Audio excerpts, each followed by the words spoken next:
खुदावंद यीशु के कदूस और जलाली नाम में आप सबकी सलामती हो। मैं खुदावंद का शुक्र करती हूँ कि खुदावंद यीशु ने अपने कदूस जलाली लहू के वसीला से हम सबको गुनाहों की माफ़ी दी। उसने अपने लहू का फिदिया देकर हम सबको मोल खरीदा और अपने बेटे बेटियां बनाकर अपनी ज़िंदगी का वारिस बनाया। चौथा कलमा जो हम मत्ती रसूल की अंजील उसके 27वें बाब और उसकी 46वीं आयत में पढ़ते हैं। और दोपहर से लेकर तीसरे पहर तक तमाम मुल्क में अंधेरा छाया रहा। और तीसरे पहर के करीब यीशु ने बड़ी आवाज़ से चिल्लाकर कहा, एली एली लमा शबक्तनी, यानी ए मेरे खुदा तूने मुझे क्यों छोड़ दिया। जब हम खुदा यीशु के पहले 3 कलमात को सुनते हैं तो वो किसी के लिए माफ़ी की दरख्वास्त कर रहे हैं, किसी को अपनी ज़िंदगी का वारिस बना रहे हैं। खुदा यीशु के पास इन कलमात में वही इख्तियार है जो खुदा बाप के पास है। लेकिन जब हम चौथे कलमे में देखते हैं तो तमाम मुल्क में अंधेरा छाया हुआ है। मेरे अजीज़ों, जब भी कलाम मुकद्दस में अंधेरे की बात हुई है वहाँ पर गुनाह और अबलीस की ताकतों का जिक्र हुआ है। क्योंकि खुदावंद यीशु ने कहा, दुनिया का नूर मैं हूँ और नूर तारीकी में चमकता है। जहाँ गुनाह होता है वहाँ हमारे खुदावंद यीशु का नूर तारीकी को उजाले में बदल देता है।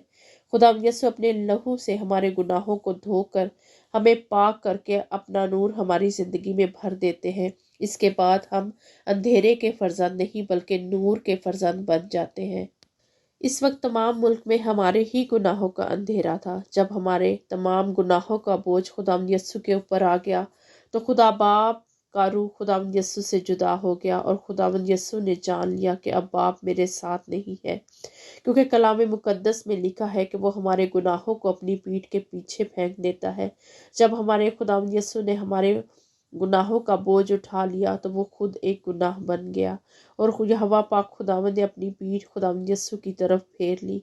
खुदा बाप की जुदाई में खुदावंद यीशु चिल्ला उठे क्योंकि बाप की जुदाई को वो महसूस कर रहे थे। मेरे अजीज, यहाँ खुदावंद का रूह हमसे ये बयान कर रहा है कि खुदावंद के बिना हम कुछ भी नहीं, खुदावंद से जुदा होकर हम कुछ भी नहीं कर सकते।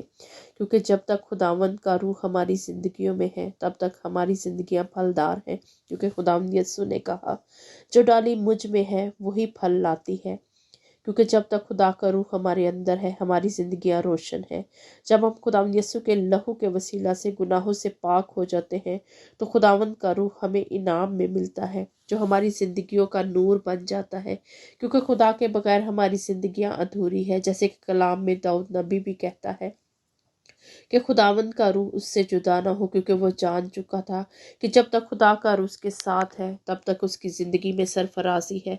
जब तक खुदावंद का रूह उसके अंदर है तब तक खुदावंद ही उसकी बका है। मेरे अजीज़ों, आज आए हम पूरे रूह जिस्म जान से, रूह की मामूरी से हम खुदावंद के साथ अपने रिश्ते को कायम करें। क्योंकि वो तो अपने लहू के वसीला से हमारे गुनाहों का फिदिया दे चुका।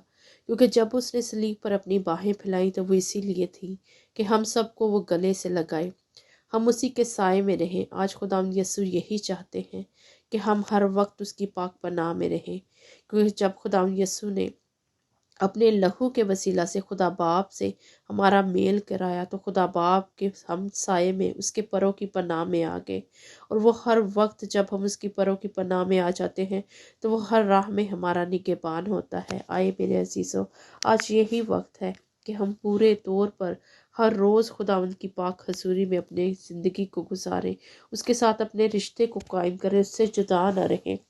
क्योंकि खुदावंद यही चाहते हैं कि हम हर वक्त उसके पाक हजूरी में रहें, उसके साथ अपने रिश्ते को कायम रखें। क्योंकि जो वक्त खुदावंद की पाक हजूरी में गुजरता है वो सबसे अनमोल है, वो सबसे कीमती है। क्योंकि जब हम खुदावंद की पाक प्रेजेंस में जाते हैं, उसके कदमों में झुकते हैं, जब हम उसकी हजूरी में से, उसकी मामूरी में से अपने जीवनों में लेते हैं तो हमारी ज़िंदगियाँ सरफराज होती हैं, हमारे जीवन मसरूर होते हैं। मेरे अजीज़ों, आज यही वक्त है कि अगर कोई भी ऐसा है जिसका रिश्ता अभी तक खुदावंद से नहीं जुड़ा, क्योंकि खुदावंद चाहते हैं कि वो हर वक्त हमारे अंदर रहे, हमारे साथ साथ रहे, हमारे आगे आगे चले, हमारी ज़िंदगी के हर एक पहलू में हमारा रहबर रहे, हमारा निगहबान रहे। आइए अजीज़ों, आज वक्त है कि पूरे तौर पे खुदावंद को अपनी ज़िंदगियां दे दें। क्योंकि खुदावंद से जुदा होकर हम कुछ भी नहीं, خداوند سے جدا ہو کر ہماری زندگیوں میں کچھ بھی نہیں، کیونکہ خداوند کے بغیر ہماری زندگیاں ادھوری ہیں۔ جب ہم اسی کے پاس آئیں گے، جب ہم اسی کے پاس آتے رہیں گے، جب ہم اسی کی پناہ میں رہیں گے، تبھی ہماری زندگیاں سرفراز ہیں، تبھی ہماری زندگیوں میں اجالا ہے، تبھی خداوند یسوع کے وہ لہو کی قربانی جو اس نے ہمارے لیے دی، وہ ہمارے لیے ایک انمول خزانہ ہے، کیونکہ جو خزانہ خداوند یسوع نے اپنے لہو کے وسیلہ سے ہمیں بخشا وہ سب سے انمول ہے، وہ ابدی زندگی جس کے ہم وارث ہیں، اس کی کوئی بھی چیز اس کے برابر نہیں ہے، کیونکہ وہی ہے جو ہماری زندگیوں کے لیے ایک انمول موتی ہے، وہی ہے جو ہماری زندگیوں کے لیے ایک اچھا خزانہ ہے۔ خداوند یسوع میں آپ کا شکر کرتی ہوں کہ آپ نے اپنے لہو کے وسیلہ سے ہمیں مول خریدا اور ہمیں اپنی زندگی کا وارث بنایا۔